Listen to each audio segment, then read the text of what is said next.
Alright, so welcome back to another live stream. I'm going to be streaming at the same time every Saturday.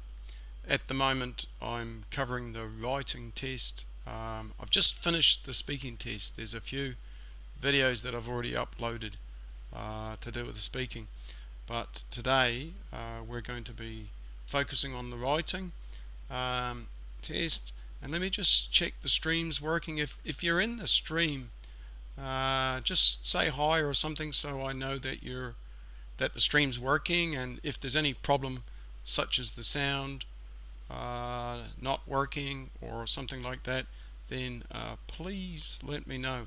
It would be handy to know that. So let me just see what I can. As far as I know, we are now streaming. But I'm always a bit uncertain about it, right? Yeah, it seems that the stream's going ahead. So my name's Wattie. I've been an examiner in Adelaide and Taipei for a number of years. I'm not currently active as an examiner, which in some ways is a good thing. It means I can come online and make these videos and talk about sensitive issues that I wouldn't be able to do if I was still working as an examiner. We have to sign certain agreements and that sort of thing. So yeah, I'm not active, so I can answer any questions that you've got about the test.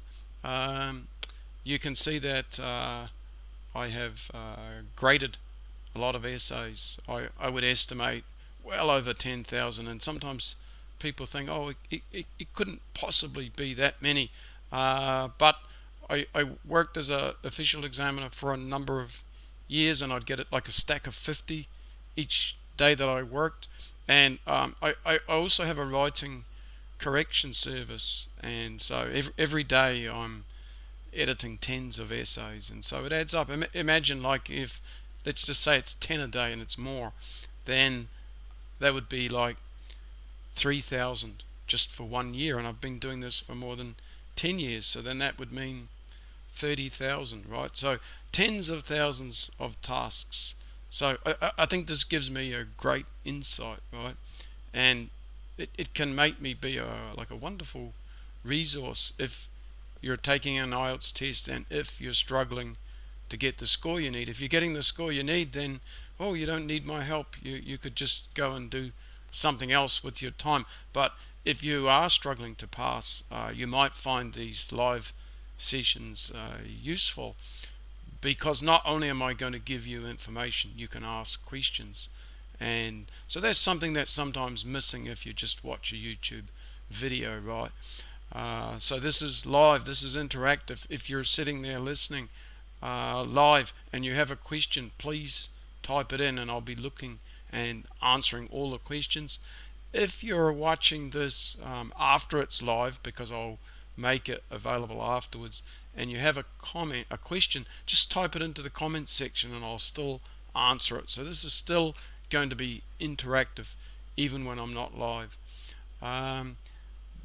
Then just a couple of other things. Let me show you on the screen. That'll be more insightful, I think, if I actually show you. So I have a YouTube, and I'm releasing videos fairly sort of constantly.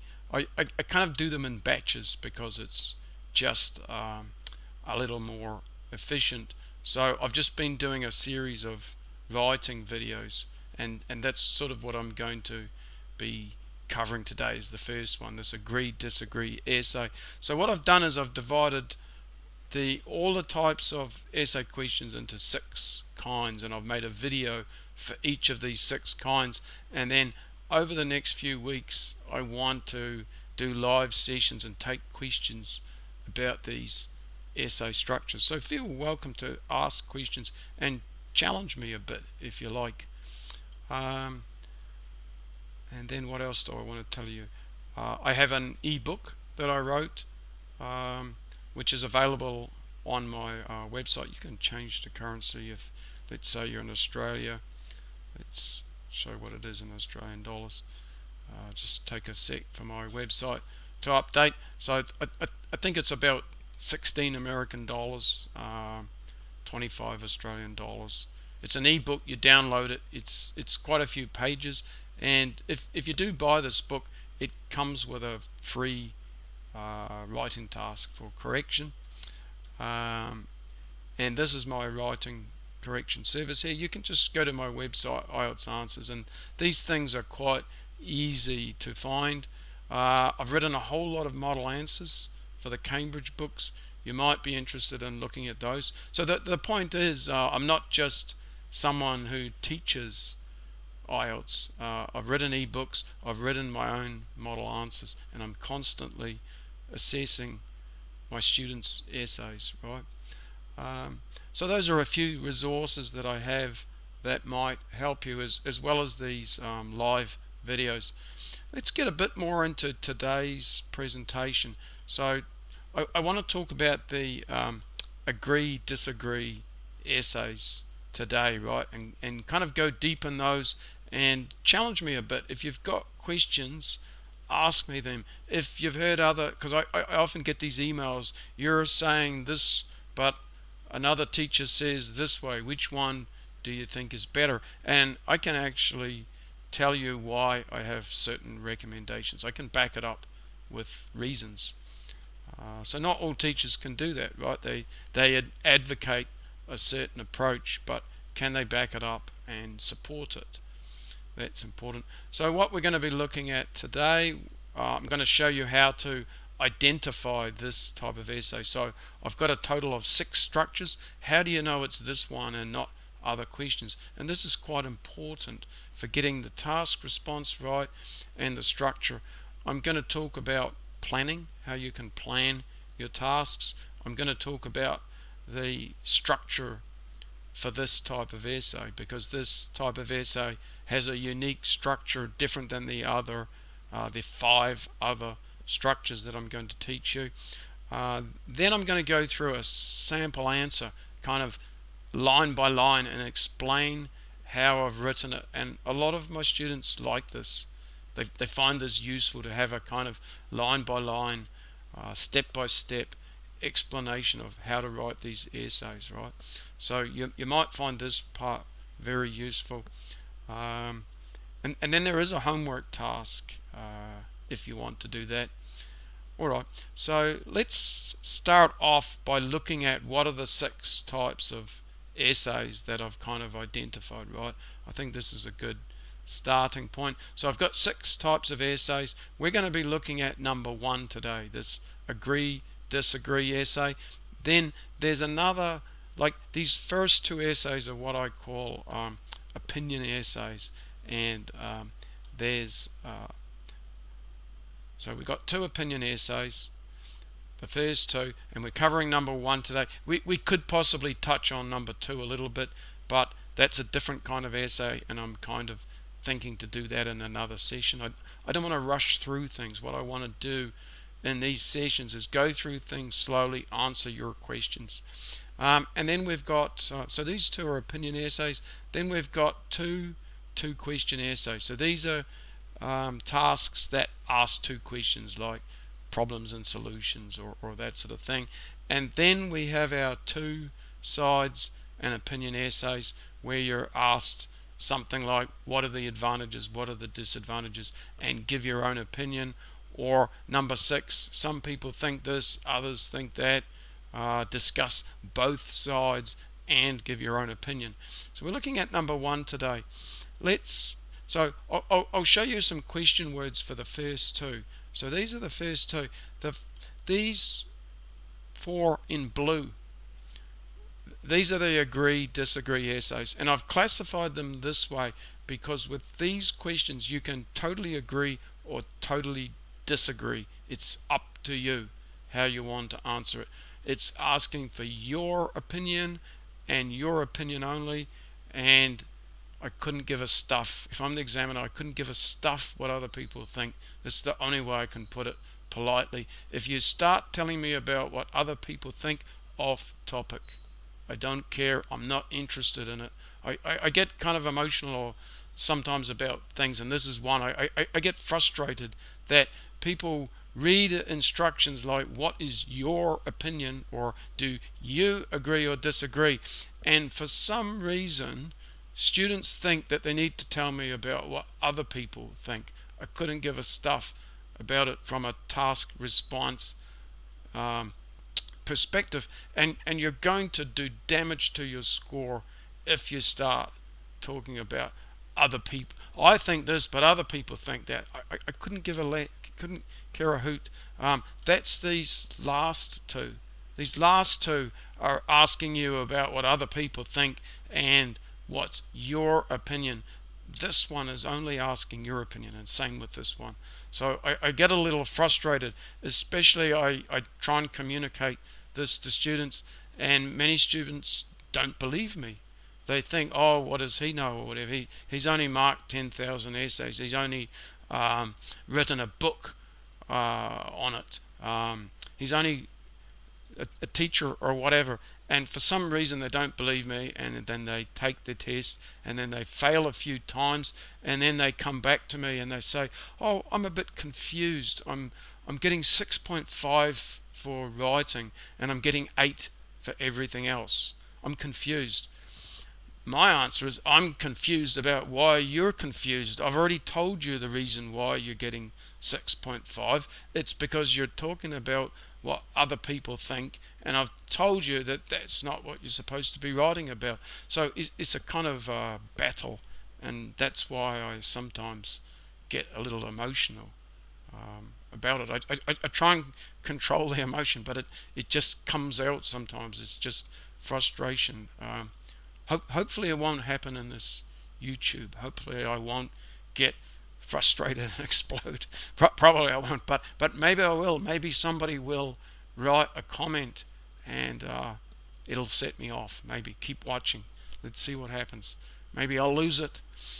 So these first 4 are all just asking for your opinion. What is your opinion? You can say you totally agree. You know, it could be something like, some people say to prevent a certain virus, which will go nameless, we should wear masks. What's your opinion? And you could say, I totally agree with wearing masks, and give a couple of reasons. Or you could say, I totally disagree, right? And then same with this, masks, do you agree or disagree? Same answer. To what extent do you agree or disagree? It's basically the same question, right? This one, you need to respond to the word extent. So when I'm looking at these essays, extent means how much. I not only want to know if you agree or disagree, I want to know clearly. I want a clear statement of how much you agree or disagree. And if you don't tell me, that's having a negative effect on your score. Why? Because you're not responding to all words in the task instructions, and that theoretically could lead to a 5. I think that would be a bit harsh, but you could still get a 6, I think, unless you had a really strict examiner. 5 could be justified. It's justifiable. But I would probably give 6, but for 7, I want to see some response to this word agree. I don't want to know just, oh, I agree. I want to know if you totally agree or not. And then this one is basically the same, but it's not asking about agree or disagree. It's positive or negative. But again, you could say that you think it's totally positive or totally negative. So some people think every time we go out we should wear a mask over our face. Do you think this is a positive or negative development? You can just pick one or the other, right? Because you don't need to listen to those voices about what other people think, because you're asked for your opinion. If you're asked if you believe in a religion, a certain religion, it doesn't matter which one, you either believe it or you don't believe it, right? You either completely believe it or you don't believe it at all. You can't really like halfway believe in a religion. I somewhat believe in it. You either believe in it or you don't, in my opinion. So this is a little bit like that. Now the 2 down the bottom are they're still opinion essays. They're still asking for your opinion. Oh, I would like to add the word you in here, just to make that If the word you's not there, it's a little bit tricky. But basically, I'll say it this way: if the word you's not there, you may not want to use I, me, I, and if it is there, you better use I, me, I. Don't, if you're asked what your opinion is, don't start writing about this essay believes. That sounds ridiculous. It should be I believe, right? So it's a myth. There's this myth out there that teachers spread. Oh, when you write a formal essay, you shouldn't use the word I. Really? Well, here it says, do you agree or disagree? So it's asking for your opinion. You must use the word I and not this essay. This essay believes. How can an essay believe something? Essays don't have beliefs. Only people do. But anyway, the difference with these ones is this word outweigh. So I actually classify these essays differently now. These first ones up the top, you can totally agree or totally disagree. And then these ones down the bottom, it's the outweigh.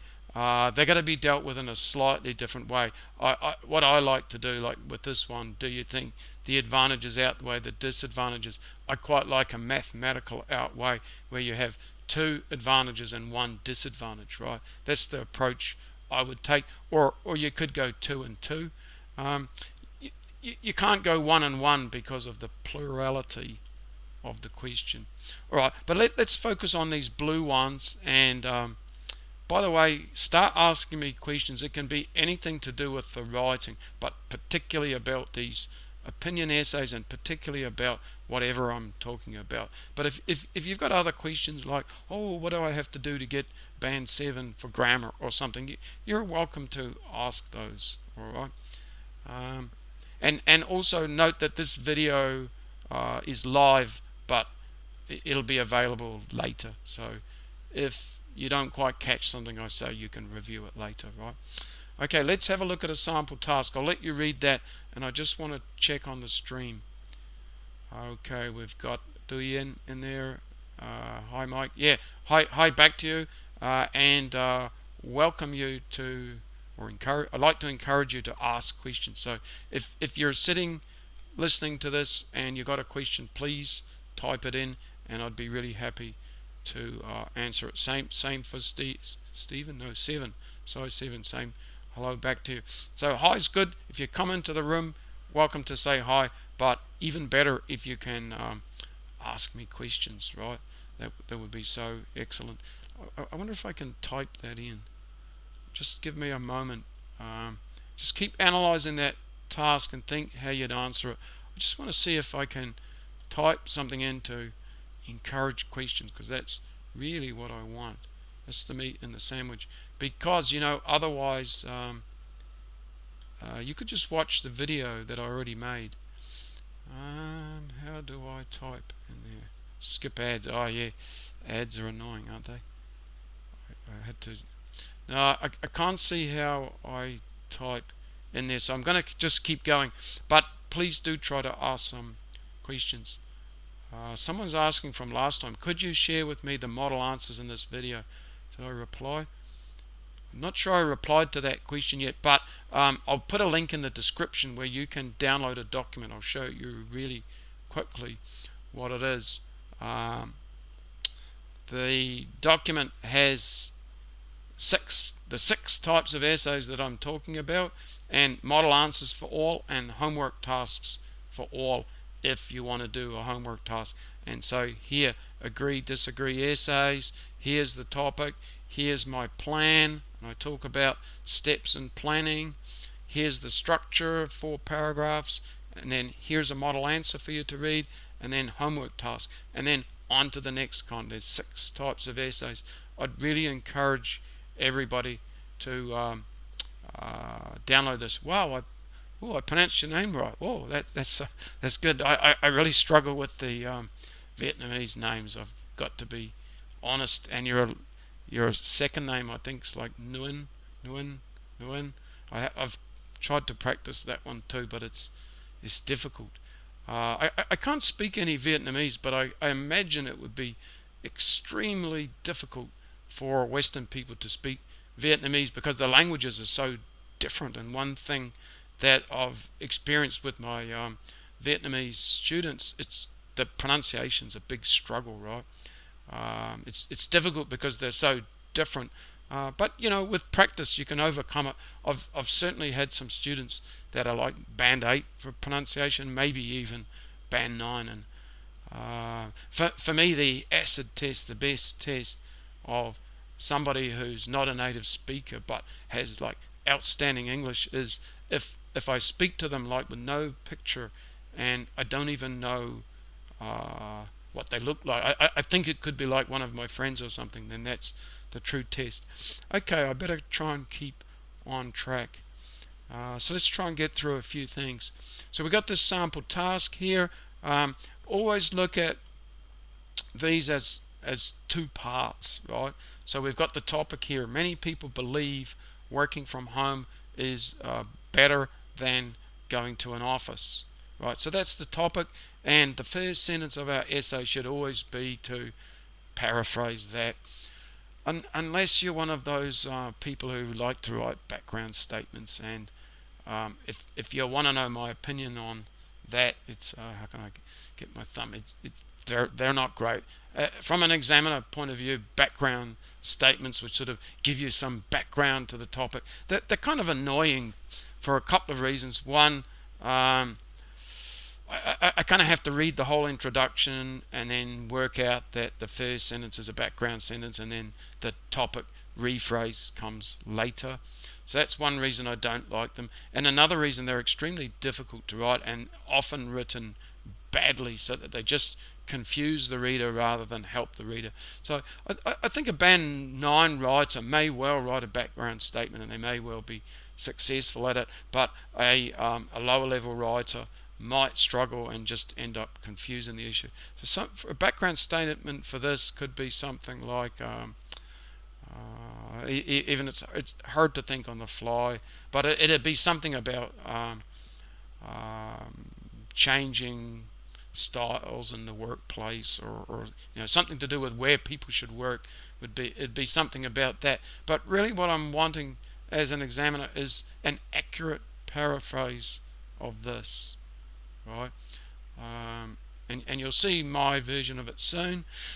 And then the question words, and this is what you always want to look at the question words and think, what kind of essay is it? And this is the agree disagree essay. And we've got extent here, so we must really say how much we agree or disagree. But I'd do that for all the other essays too that I was showing you back here. All of these I'd say the extent, even if you don't have to. It's helpful to the reader. The reader, that's right. The listener, if you were reading it out. Okay, so let's see what we've got then. And these could be I was just thinking about this before the lesson. These could be some of our responses, right? We could totally agree with the topic. So we could totally agree that it's better to work from home. We can somewhat agree. We can somewhat disagree. Or we could totally disagree. So that's sort of like the range of how I would do it. The somewhat means that I agree more than I disagree, right? And then this one, I disagree more than I agree. I suppose you could have a 50-50 in there as well. Don't like it.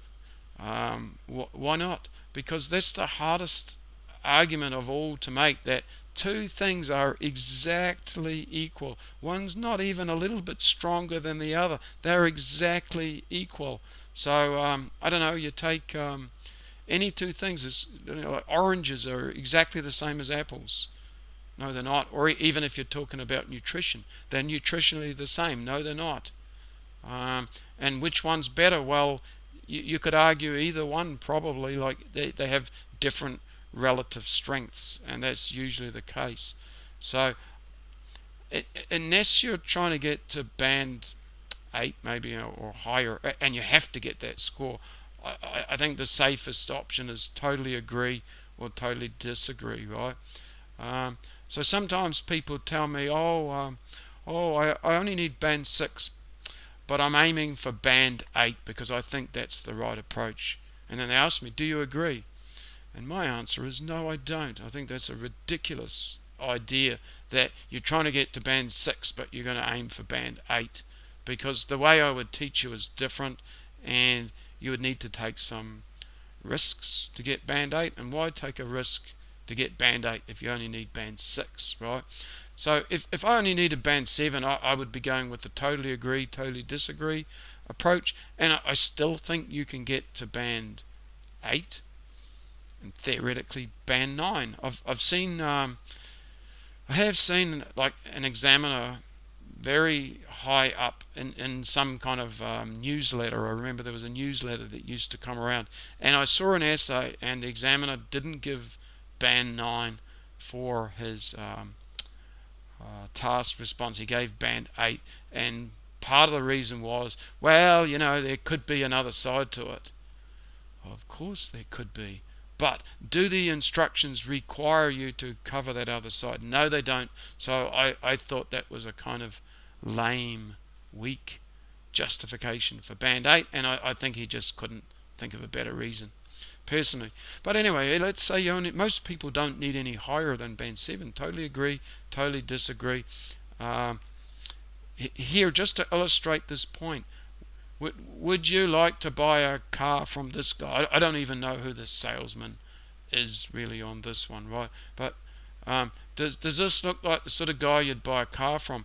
And what would he tell you? He would tell you, I'll be the salesman now, this is the right car for you. An electric car is what you want. It's so quiet, it saves you money, right? They're just giving you all the advantages. They don't tell you any disadvantages.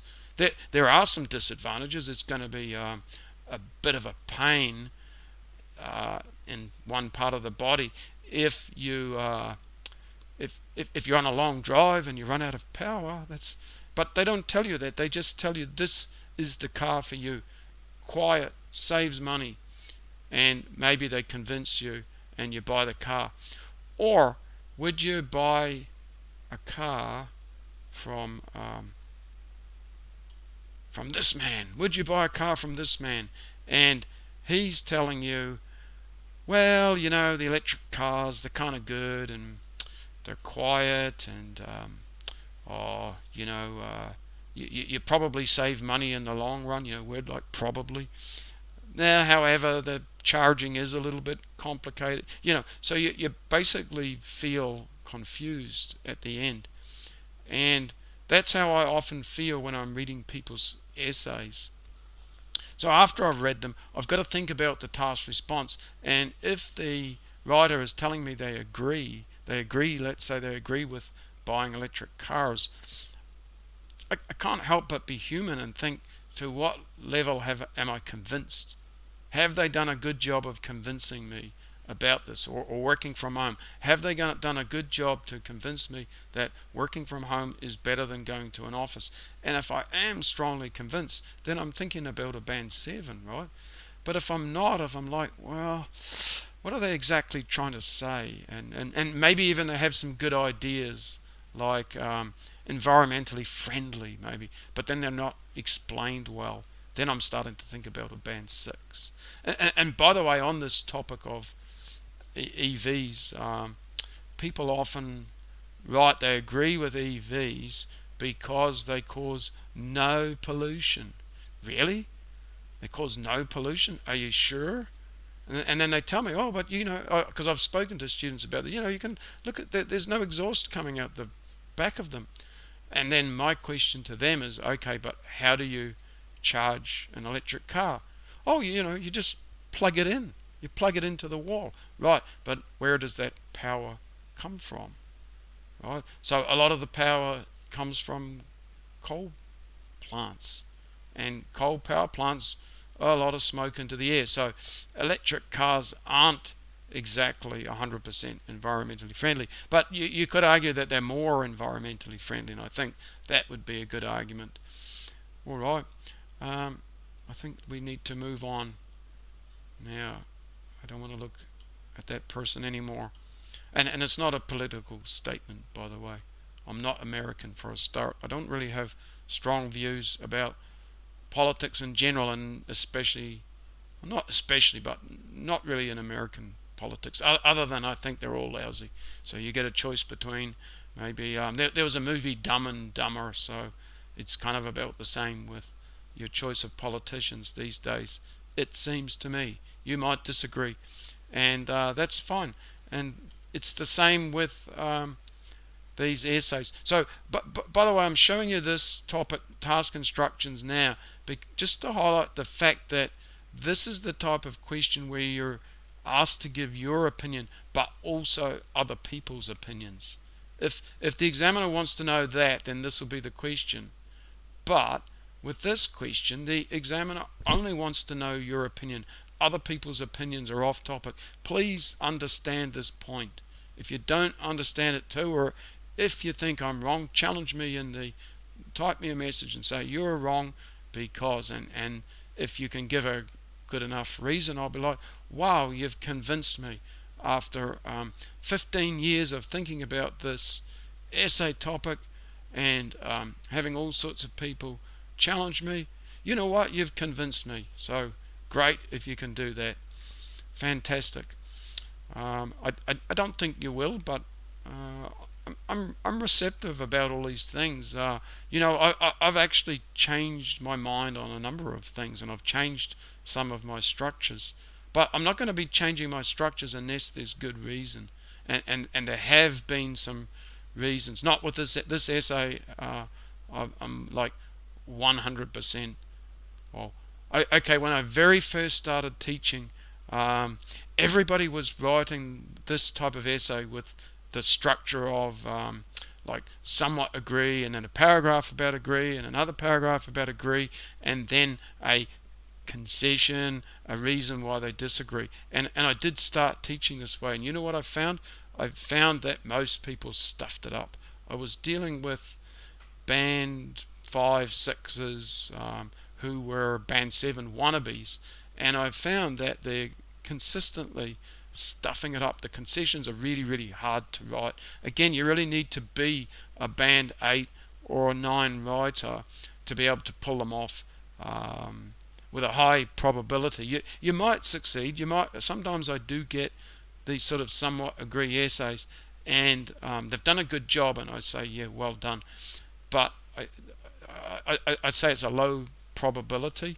If you're into investing, one of the key things about investing is risk reward, right? You want to make lots of money, but you don't want to lose your money, right? So Bitcoin, high risk, high reward, but you wouldn't want to put all your money in Bitcoin, right? Because if it goes down, you're going to lose a lot. Now, if you bought it like at the start of the year and now it's gone up, I don't know, it's like up 50% or something.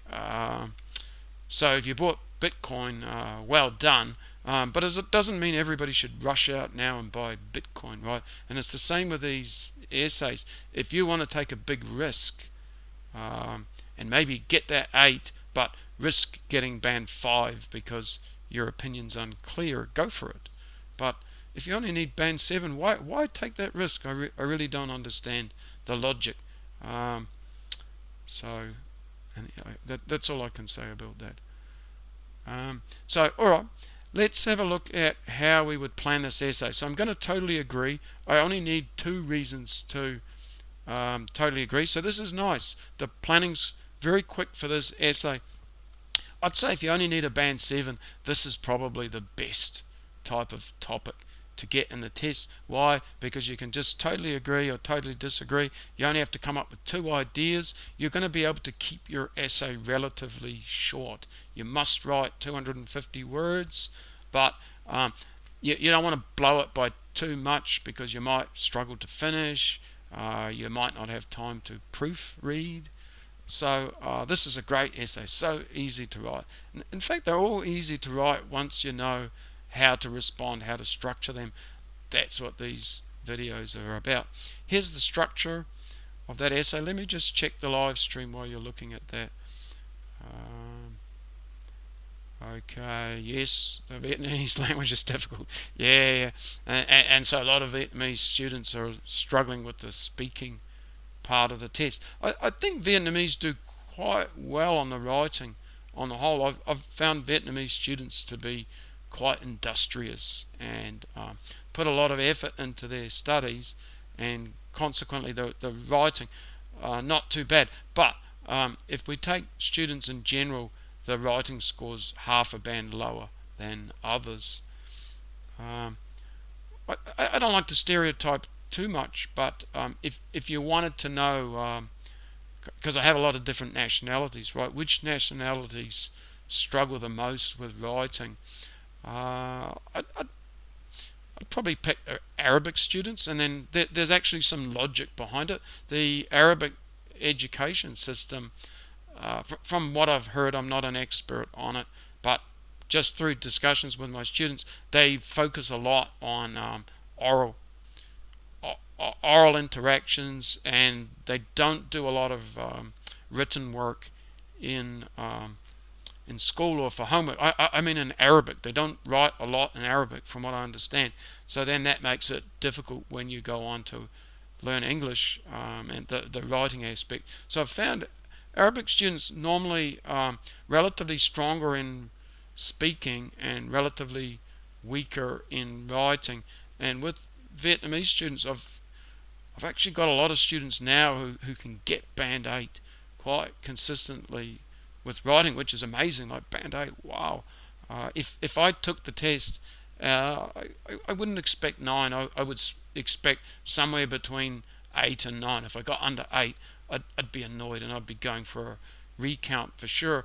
But in about 40 minutes, I don't know, I would write a band 9 essay. I might, and then it's controversial. Sometimes I write model answers and I get students analyzing them on YouTube. They're analyzing my essay and they're like, oh, you repeated that word 2 times. I don't think that's a band 9 because you repeated a word twice, and some of the time it's ridiculous, right? Because so what?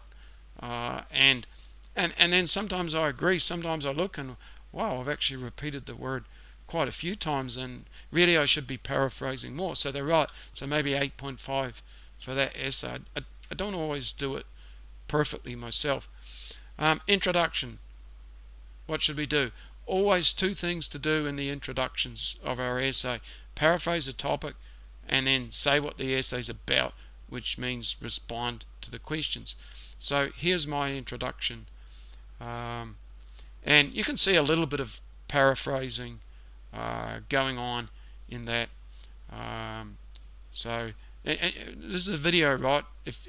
Well, it's a bit hard if you're watching it live, but if you're watching it recorded, you could sometimes pause if you want to see things. But basically, yeah, what I've done is the up here in red, the topic, I've paraphrased that in 1 sentence, and then I've given my position, totally agree, and the 2 reasons: saves time, increases productivity. Now, this is the only essay out of all 6 where I put the ideas from the body into the introduction. So it's kind of special. So I'm doing 2 things here. I'm giving my opinion, totally agree, and then I'm giving the 2 reasons for it. 2's enough. Write 3 if you haven't written 250 words though, or just add something on, right? So I've got the reasons in there. Now, if you just told me, you could just write I totally agree. It's a bit short, isn't it? So that's why I've added this part on for this particular question. All right, and then let's think what we need to do in body paragraphs. So body paragraphs, we're going to have a topic sentence which tells the reader, like, makes it clear whether the paragraph's about agreeing or disagreeing, and introduces the reason why I'm agreeing or disagreeing. And then I want to develop the idea. We can develop ideas through explanations and examples, usually in that order, but not always, and not always an example, right? So usually this works best, right? You explain something, you give an example, but be flexible. There are times when I've gone topic sentence, example, and then I've kind of explained the example a bit. Or there's situations where I might have a topic sentence, explanation, further explanation, no example. It just depends. I want to show you something really important here, and it addresses another of the great myths.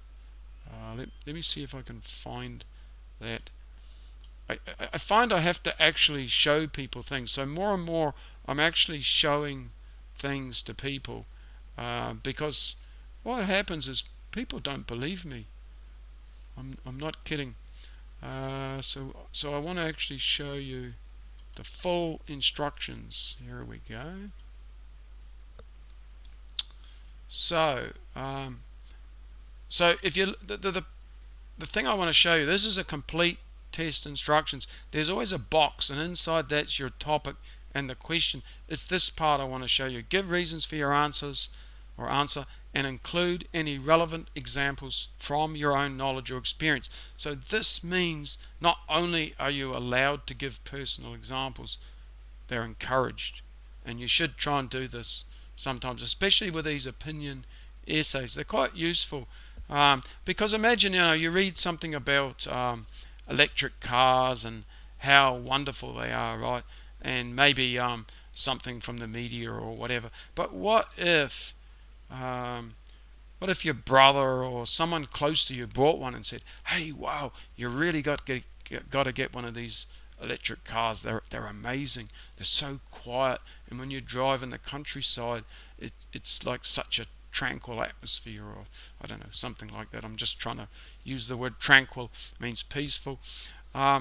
So that's more powerful, right, than you just read something about somebody snotty said that they're very quiet. Somebody you don't know is distant from you. When it's somebody you know, it's often more powerful. So I encourage personal examples. And so let's have a look at my paragraph. And remember, it's about me agreeing with working from home. So the main reason I support working from home is that it leads to saving time. Now, these opinion essays, I always have the main idea in the first sentence, in the topic sentence, and that is because there's only one main idea in the paragraph, whereas the non-opinion essays, I usually put two main ideas, and then I'm going to have the general topic sentence. So it's a specific topic sentence, and it introduces a specific idea. You can see that this paragraph's quite long, and the benefit of that is it's a good way to increase your score for task response. Task response not about having a lot of great ideas. It's about developing your main ideas and showing your ability to develop main ideas. So that's why another reason why I quite like totally agreeing and just having two main ideas. It's a lot better. Oh, by the way, that's the peace sign. Somebody was telling me the other day, "Oh, your videos, you're making that symbol. I've heard that's a rude gesture." Well, it's not if it's this way. It means peace. But if you turn it around the other way, it is a rude gesture, and especially if you lift it. And I was asking somebody the other day, why is that a rude gesture? What's so rude about that? And I won't tell you what I said to them because it's a bit rude. But the answer they gave me back, and I think this is right, I think I heard of it before. Archers used to use their two fingers to fire arrows, or something to do with firing arrows. And if you know a bit of history, the French successfully invaded. Well, I better stop doing that. It's a bit rude. I'm turning it around the other way, and I am making the peace symbol because I'm not about war. But the French invaded England in 1066, right, and successfully. And where am I going with this? Oh, so there's always going to be some sort of rebellion and fighting and stuff going on. So what used to happen is if they caught the enemy, they would cut off their two fingers, right, so that they couldn't be archers anymore. I suppose they could still be swordsmen, especially if they were left-handed, right? Or they become, if you went back to the army and said, "Sorry, I've had my two fingers cut off. That's it. I'm off home." The general would probably say, "Get back here. You're joining the infantry now. You're going to be cannon fodder. You're going to be holding a sword, even if you're left-handed. I suppose they cut. Can't remember which hand it is. It could be the left hand that they're cutting. Anyway, back to the rude gesture, because it's really fascinating, right? I know you're all captivated. They used to cut these fingers off, and then sometimes as a rude gesture, if you wanted to taunt the enemy or just taunt somebody, you could sort of make this symbol like, "Oh, I'll cut your fingers off." So that's that. If you're not sure, if you think I'm wrong, just Google it perhaps, or ask a history teacher. Okay, so enough about the history lesson. Saving time. So why does it save time if we work from home? We want to come up with something convincing, and it doesn't matter whether everybody agrees or not, whether the examiner agrees or not, as long as it's reasonable. So I talk about not having to do the daily commute, right? Instead of having to travel to an office every day, if you work from home, you can save time. Isn't that great? And then I give an example of during a certain virus, I had to stay home and saving a bunch of time. And then I just add on some extra details. You know, if you work from home, especially you're not on video, you can just stay in your pajamas, right? You don't need to get dressed up into a suit and tie and that sort of thing. It's a bit different if you're doing YouTube videos. Even I had to get out the electric razor today. If I didn't have to do YouTube, then I don't need to shave if I don't want to. I can if I want to. That's the difference, right? I was watching Seinfeld the other day, famous American comedian, and his joke wasn't that funny, but he was just saying the difference between being a child and an adult is when I'm an adult, if I want another cookie, I'm going to have another cookie, right? Even if it ruins my appetite. Well, now that I'm an adult, I don't have to shave, except the joke doesn't really work because when I was a child, I didn't have to shave anyway. But anyway, you get the point. So, next paragraph. We want to use a word like furthermore. So, furthermore just means, so we've got here the main reason I support. It's another reason supporting why I agree. If I wanted to switch to the other side, if I wanted to now disagree, I'd use a word like however, contrast. But furthermore is a sort of additive sequencing word. It means I'm going to give you another point similar to the last paragraph. And then I've got the idea of higher productivity, and then I go on to explain it about how you don't get distracted like you do in an office, right? And then an example of myself again. Wow, it's a really long example. I'm not a huge fan of long examples, but with this essay you have a luxury. You have a luxury to be able to give lengthy explanations and examples, right? And you have that luxury because there's only two main ideas and you're totally agreeing or totally disagreeing. So that means I can make my explanations and examples really clear, and it's another reason why it brings down the risk for your essay, right? And I'm really into risk management. If you only need 7, right? If you need 7 for your writing test, and let's say if you don't get 7, you can't go and study this year. You could take another test, but it'll be too late. You need the score from this test. If you're in that situation, why oh why would you take the risk of a somewhat agree approach? Just totally agree, right? I'm going to illustrate that point a little bit further.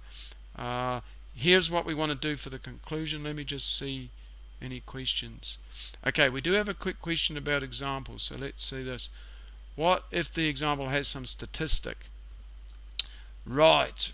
So this is a really good question, and it's another thing that kind of irritates me and winds me up. So the question's about giving a percentage. So that would be something like, research has shown that working from home increases productivity by 20%, right? Now, I'm totally against it. and let me I've got a spelling error. So why am I totally against this? So I totally disagree with writing this, and I can explain why, and I can justify my position. So a reason a lot of students want to do this is that I want to be I want to look at myself when I'm talking.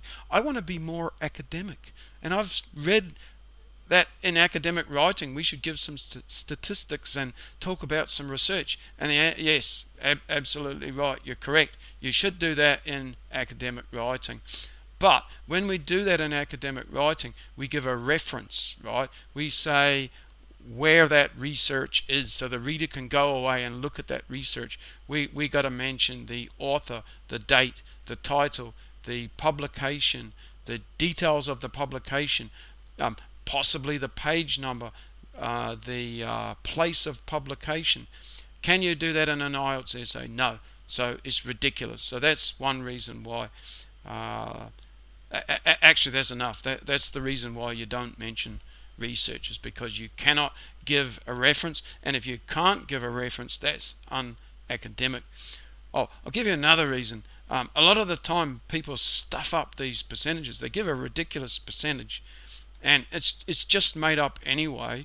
So another thing that's really bad from an academic point of view is to make up research. That's like the worst thing to do. Like, it's really bad to give some research figures and then not say where they came from. But even worse is to just make up stuff. That's even worse than plagiarism. And for instance, I went to University of Waikato in New Zealand. If you were in the science department, I forget which one, like geology or something, if you made up research, they kicked you out of the university. It's that serious, right? You can't make up research. Okay, reason 3, I find it insulting. I find it insulting that somebody writes some made up research and they expect me to believe that they just happen to know this. And this type of writer, they often don't just do it once, they do it in every body paragraph. Instead of writing an example, they put in these ridiculous research statistics, and I can only say it makes my blood boil, makes me angry towards the writer. And there kind of is a way to apply a penalty, because it's not really good topic development. There's that, and then there's just my human nature, that if you make me angry, I'm looking to penalize you as much as I can. So I can't stress strongly enough that it's a ridiculous idea to start mentioning percentages. So what could you do instead? You could say something like, well, the media often mentions that people that work from home are more productive. So you could make some sort of general statement about the media without a precise percentage, right? I'm not an idiot. I know you don't happen to know that this. So no, you can't do it. All right. The conclusion. How should we write the conclusion? Well, you should always signal it, and the best signal words are in conclusion. In summary aren't the best words, because in some instances you won't be writing a summary. So a lot of people write in summary, and then they don't give me a summary, and I'm like, well, what are you writing in summary for? If you write in summary, give me a summary. I don't have a problem with it, but it doesn't work for all 6 essays, whereas in conclusion does. So use a signal word, restate your opinion, tell me your opinion again. And some students are like, oh, but I've already mentioned that in the introduction, why do I have to do it again? Because that's how we write essays. There's no other reason necessary. There are other reasons, but that's enough. So tell me your opinion and then summarize the reasons. I know you've done it, do it again. And show me your ability to paraphrase. This is a really wonderful essay to show ability to paraphrase, because you can do it 3 times, like the saves time in the introduction, and then maybe later saving time, and then you could maybe mention something about efficiency or something later. So it's a wonderful opportunity to show your ability to paraphrase, to get your lexical resource up to 7 and beyond, 9 maybe.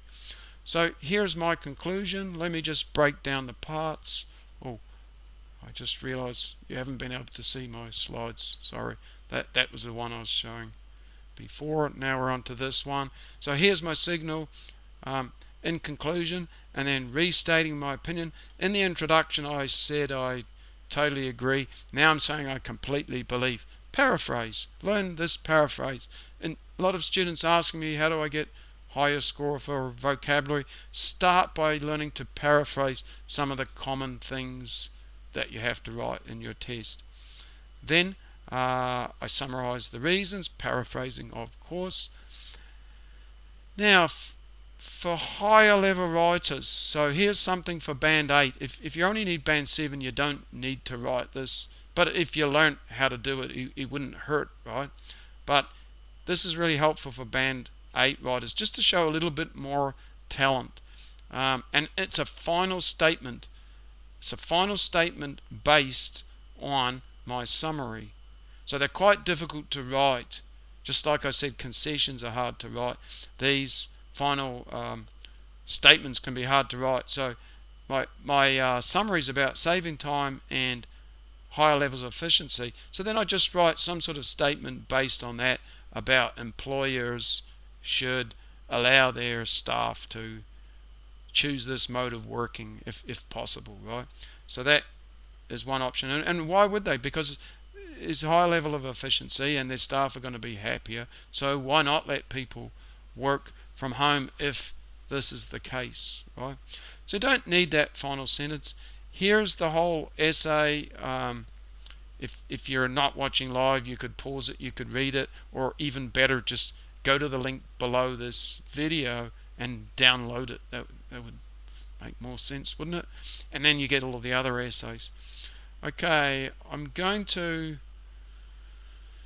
tell you a couple of problems now that happen with these essays. Let's look at this first one. Have a read of the screen just while I see if there's any questions. I want to just go a bit deeper into these concessions and why they're problematic, and also how to write them in case you do need band 8 or 9, or in case you don't believe me and think you should write one, or in case you're a band 6 but you think you're particularly talented. I hope that you are if that's the case, because my experience is most students stuff them up. They don't do well in them. Okay, so there's no more questions so far, but keep asking them, and if you're watching at home, you could ask a question as well. That would be most wonderful. So let's come on to these concessions. So which are valid concessions? So one of the problems with these concessions that I think is that well sometimes students think they have to write them, like they just start kind of some sort of doubt enters their mind. Oh, I'm saying I totally agree, but I also see that there's some reasons to disagree. Well, that's okay. Going back to the religion, if you believe in a religion, you probably totally believe in it, but some people don't agree with you, right? And that's okay. It doesn't mean you can't believe in the religion. It's your choice. You have the right to choose your religion if you want, or not, to not follow one. But if you do believe in it, you should totally believe in it. I think it's hard to follow a religion and not. I mean, you could be skeptical, right? And that would be right, especially if you're in the initial stages, you've just been recruited or something. But if you've followed a religion all your life, you should totally believe in it, I think. And what happens sometimes is if the question's about agree, disagree, people confuse that with advantages and disadvantages, and that causes problems. So let's have a look at what we've got on the screen. Masks stop the spread of viruses, so many people argue that masks should be mandatory. Mandatory means compulsory, like you must do it. There's legal consequences if you don't. When there's a pandemic, to what extent do you agree or disagree? Now let's say that you're going to say you somewhat agree, and the reasons why you agree is that it protects you from other people and it protects other people from you. If you've got a nasty virus and you it might protect other people or not. I've found often when people 𝙬𝗎, they lift the lid and 𝙬𝗎, and it goes straight at me, and I'm like, whoa, what's the point of the mask if you're going to open it to sneeze? That snot and liquid needs to go into your mask, not into the air, right? But so we somewhat agree, and then that means we should have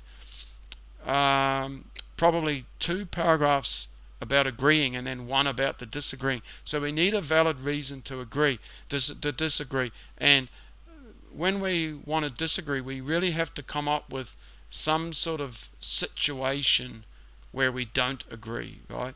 Because you can't both agree and disagree for all people, right?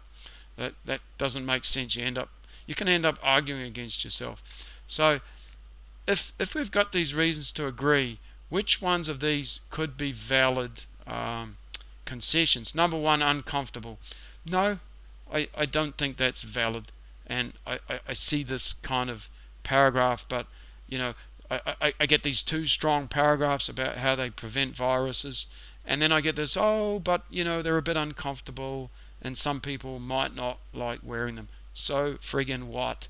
I don't care if they're uncomfortable or not. If there are these powerful reasons, then so what? People can just tolerate it. That's not a valid reason to disagree, right? Because if that's a reason to disagree, then people don't need to wear their masks because they're uncomfortable. And you're saying they shouldn't be mandatory, right? You're actually arguing against yourself. If you're saying, yeah, they should be compulsory because they stop the spread of the virus, you can't then turn around and say, but they're uncomfortable. That's a disadvantage, but it's not a valid concession. And this is the sort of paragraph I see all the time. Freedom of choice. No, because if it's my freedom of choice to not wear a mask, that means I think they shouldn't be mandatory. Right? I can't have my freedom of choice and have everybody wearing masks as well. They're contradictory. Not valid at all. Band 6 maximum, maybe 5, especially if I'm getting, sometimes I get a stack and they're all the same lousy, crappy stuff, and it does get me depressed sometimes, and maybe that influences my grading. Masks cause other problems. So what? If they're compulsory, they're compulsory. Deal with the problems. Yeah, they're hot, and there may be some problems with them. Just tolerate it. People with respiratory illnesses. Now we come to something valuable, right? We could argue that we somewhat agree that the majority of people should have to wear these masks because they protect us, right? And so they should be compulsory. But that doesn't mean that if somebody has a respiratory issue, a breathing problem, and if wearing a mask would cause them to die, we should force them anyway. You must wear a mask. Who cares if it kills you? No, I would agree. I would say, sure, they should be compulsory, but we could exempt this group of people from having to wear a mask. So that's a valid concession. Babies, 6-month-old babies, some of them have died because parents have put masks on them. The masks are too big. From my knowledge, there's no company making baby-sized masks.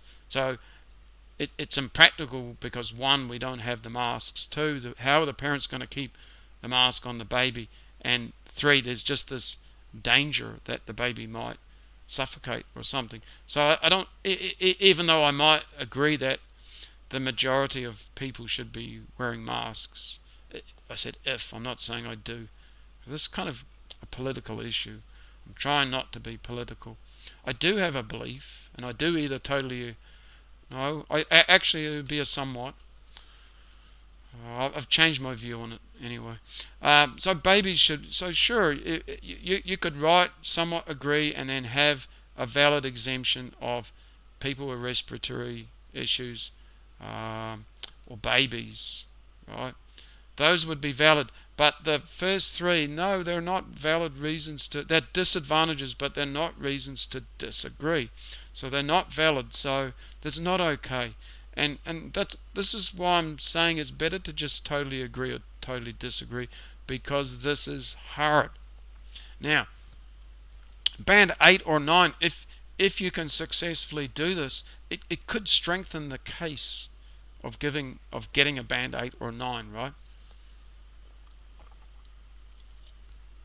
And I must admit that I'm somewhat impressed when somebody successfully pulls this off. So if you really want to learn how to write concessions, you have to be looking for like exemptions, some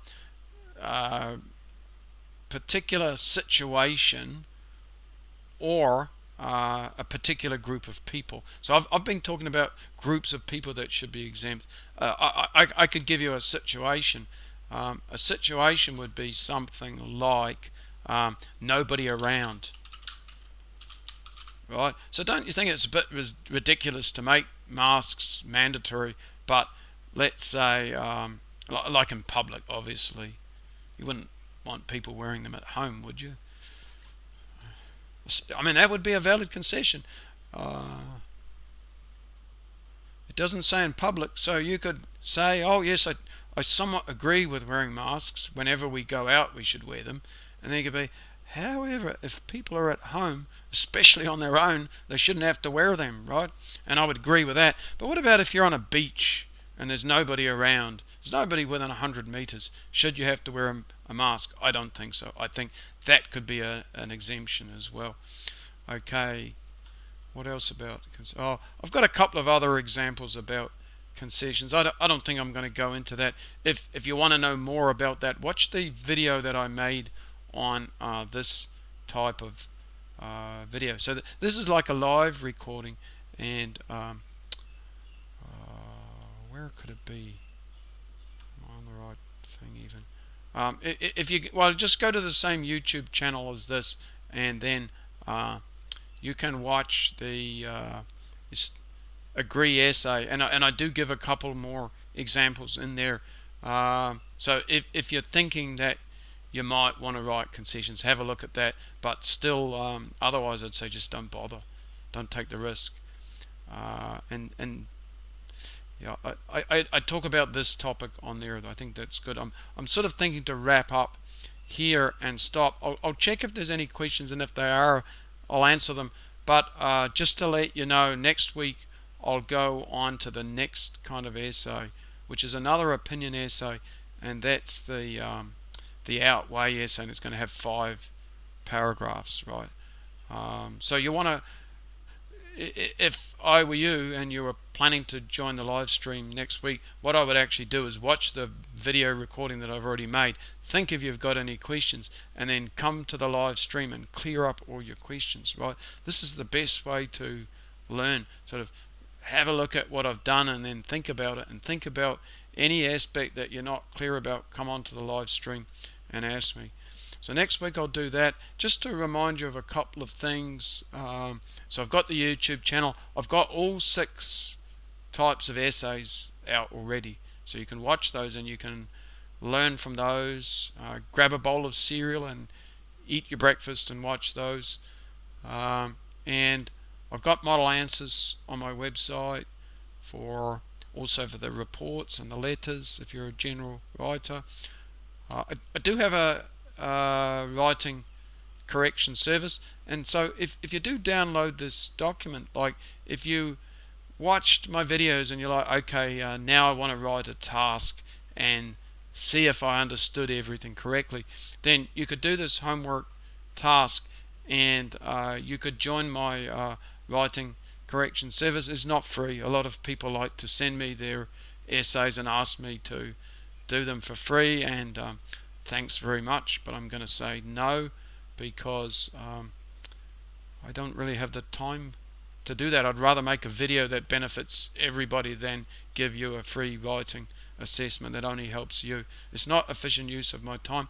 So, but it's kind of not really that expensive. It's like $7 to $9 US, depending on how many you send, right? The more you send, cheaper. But I think that's a lot of value, because you can send me your essay, you can get feedback to check you understood how to write this type of essay. You can get my estimate of the band score you would get in the real test, just to check if you're on target to get the score you need, and get suggestions about how to do it even better, right? So this has got to be worth $7-9 when it costs, depending on what country, sort of $200-300 US It costs you $200-300 to fail your test. If you pass, fantastic. But I've had lots of students join my service. They've failed 10, 20 times. Right? That's a lot of money. And sometimes I can help people really quickly. Sometimes 4 tasks might be enough. I can just say, whoa, you're approaching this wrong, or I can find out things, especially about the structure, about the way you're responding to things. And I also give feedback on vocabulary and grammar, which are harder to improve, but you can just at least see whether you're on track, whether you're getting the sort of score that you need or not. Sometimes I can highlight issues, like sometimes people might have issues such as word order, or they're using the passive voice where they don't want it, or something like that. So sometimes I can make great discoveries. So you might be interested in the writing correction service. You might be interested in the ebook. I've got it on sale at the moment, so it's a little bit cheaper at the moment. Each month I might just sort of change some of the sales or something like that. If something's not on sale, you want it on sale, just tell me. I might be able to do that as well. But that's a really good ebook. It does come with a free writing correction too, so like $25, but you get a free task correction, so it's even cheaper. You need to send at least one task. If you go to your writing test and you've never had your writing assessed, and you don't do well on the writing test, are you surprised? Right? Are you surprised about that? Imagine other tests. Let's say you were going to do a driving test. Wouldn't you want to have a practice first? I would. So that's all I've got to really say. I'll just have a quick look if there's any questions. Hi Sapno, I think you've been coming a couple of weeks. If you came in a bit late, don't forget, you can watch this video after the live. But yeah, thanks for your kind comments in there. So, and then probably the last thing I want to say is, if you have a test coming up, then every Saturday at this time I'm going to be doing the live stream. I only failed to do it one time. One time I had network problems and I couldn't do the live stream. But otherwise, I'm trying to be reliable and do this every week at the same time. So try and join if you can. All right, I will see you all next week at the same time. Have a great week. Download the document if you want to do some reading. Do some watching before then. All right, have a great one. I will see you next time.